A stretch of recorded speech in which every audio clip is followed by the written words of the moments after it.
Bueno, sin duda, esta es la racionalidad de gobiernos ineficientes, de gobiernos ilegítimos, de gobiernos ineficaces, de gobiernos que de una u otra forma responden a intereses menos los del pueblo hondureño. Me explico. Yo le diría, si yo fuese diputado, yo no votaría por ese presupuesto, votaría por un presupuesto en donde me demuestren, primero, que esos más de 250.000 millones de lempiras, primer punto, cómo se va a combatir la corrupción que está integrada dentro de ese presupuesto. Hay no menos de un 20%, en otras palabras, estamos hablando de casi 50.000 de los 250.000 o 263.000 millones de lempiras que van a aprobar que son corrupción sistémica y sistemática. Segundo punto, que me demuestren lo que sería la matriz de impactos presupuestarios. ¿Cuál sería esa matriz de impactos presupuestarios? ¿En qué forma ese presupuesto ayuda al desarrollo de la nación? ¿O en qué forma ayuda al crecimiento de la nación? ¿En qué forma ayuda a la disminución del analfabetismo? ¿En qué forma ayuda al mejoramiento de la calidad educativa? ¿En qué forma ayuda también al mejoramiento de los servicios de salud, etcétera, etcétera, etcétera? Solamente le menciono 2 o 3 variables como de 50 que debe contener un presupuesto.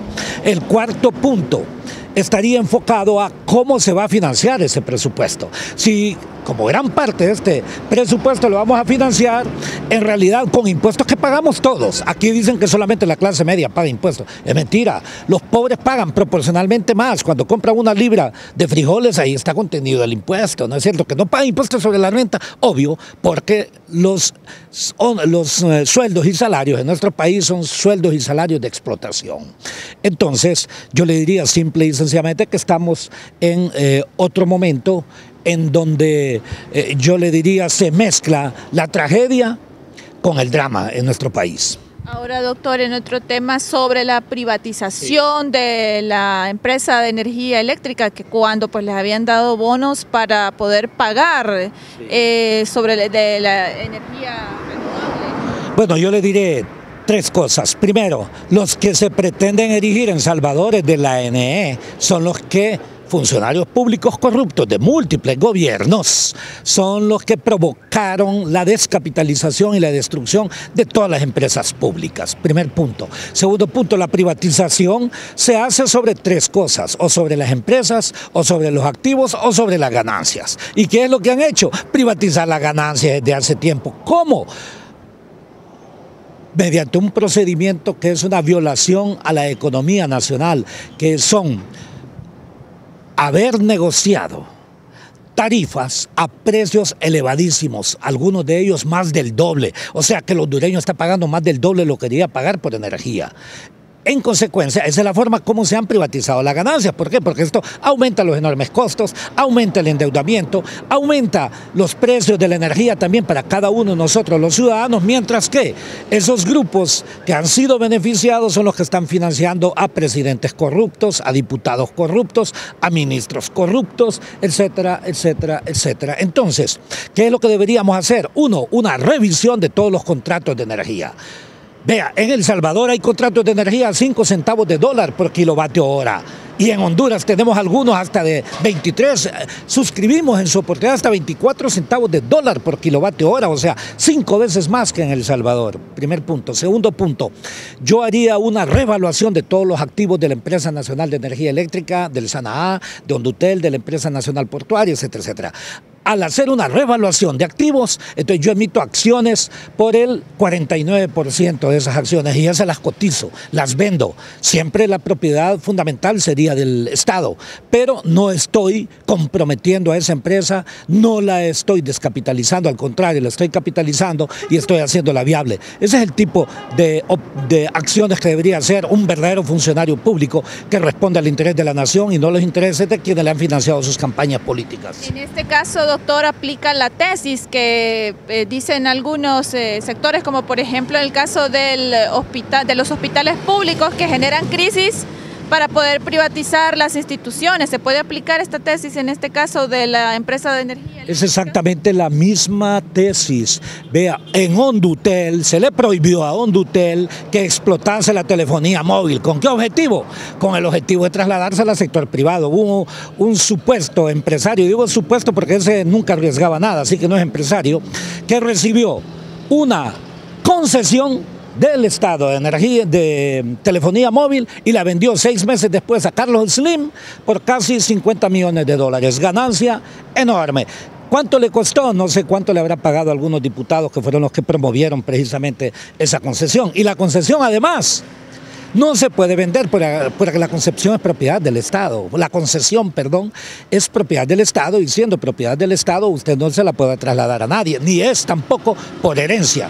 En consecuencia, yo le diré que ocurre lo mismo con el sector salud.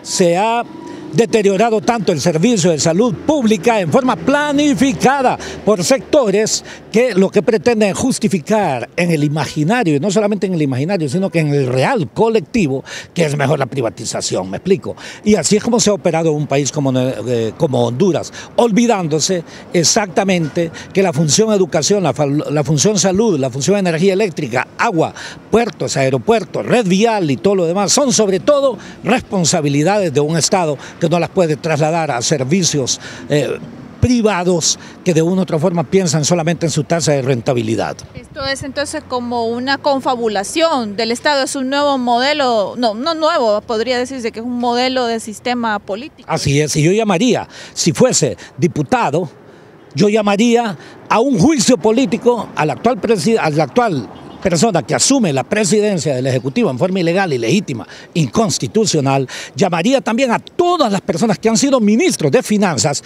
en los últimos 20 años, porque de ahí es donde comenzó a deteriorarse, esencialmente en los últimos 15 años comenzó a deteriorarse, con personas que ocuparon el Ministerio de Finanzas, que al mismo tiempo eran los presidentes de las juntas directivas, en este caso de Hondutel, que impidieron en el caso de Hondutel que se modernizase, como otros impidieron que otras instancias del Estado se modernizasen para justificar su descapitalización. Y yo pediría también un juicio político para todos aquellos que han aprobado sin duda alguna todos esos tipos de contratos que más bien lo que están haciendo es destruir cada vez más la nación.